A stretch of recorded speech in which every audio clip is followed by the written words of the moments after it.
துதிகள் ஓயாது. கைவிட தெரியாதவரை விட்டு ஓட முடியாது. உண்மை விட்டால் நம்புவதற்கு வேறு யாரும் கிடையாது. கைவிட தெரியாதவரை விட்டு ஓட முடியாது. உண்மை விட்டால் நம்புவதற்கு வேறு யாரும் கிடையாது.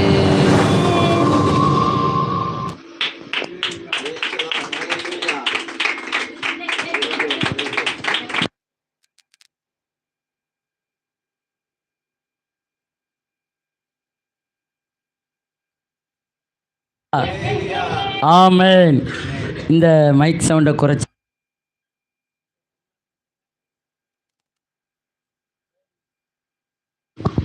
Praise the Lord. ஹல்லேலூயா, ஹல்லேலூயா. இந்த பாட்டு எனக்கே வராது, ஏன்னா இது வெஸ்டர்ன் பாட்டு.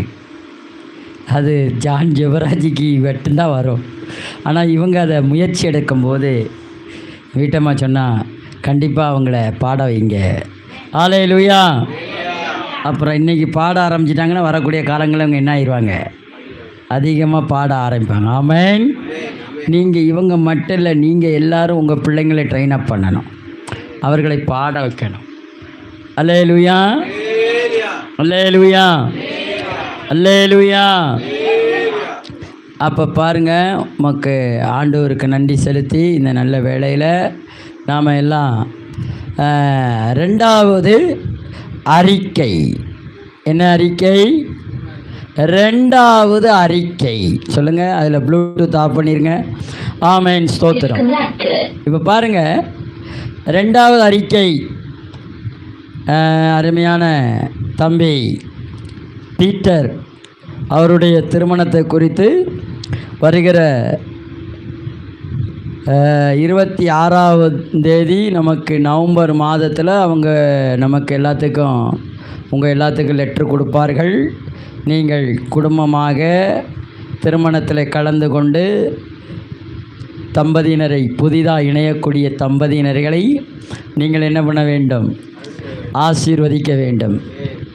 இந்த ரெண்டாவது அறிக்கைக்காக நாம் கண்ணன் ஆழ்வார், பரமசிவம், தங்கம் இவர்கள் இருவருடைய குடும்பமும் கிறிஸ்து இயேசுவுக்குள் சேர்ந்து ஐயனார் என்ற பீட்டர், பெர்ஷியாள் என்ற சகோதரிக்கும் திருமணம் நிச்சயிக்கப்பட்டு முதல் அறிக்கை சபை முன்பாகவும் ஆன்லைன் சபையின் முன்பாகவும் அறிவிக்கப்பட்டது என்பதை நான் உங்களுக்கு தெரிவிக்கிறேன். இப்பொழுது இரண்டாவது அறிக்கையை வாசிக்கிறோம். இது கர்த்தராகிய இயேசு கிறிஸ்துவின் நாமத்தினாலே அறிக்கையை வாசிக்கிறவர் போதகர் அலெக்ஸ் சுந்தர்ராஜ், தி மிஸ்பா மிஷன் ஐபிசி திருச்சபையை சார்ந்த அருமையான கண்ணன் ஆழ்வார் அவர்களுடைய புதல்வன் ஐயனார் என்ற பீட்டருக்கும்,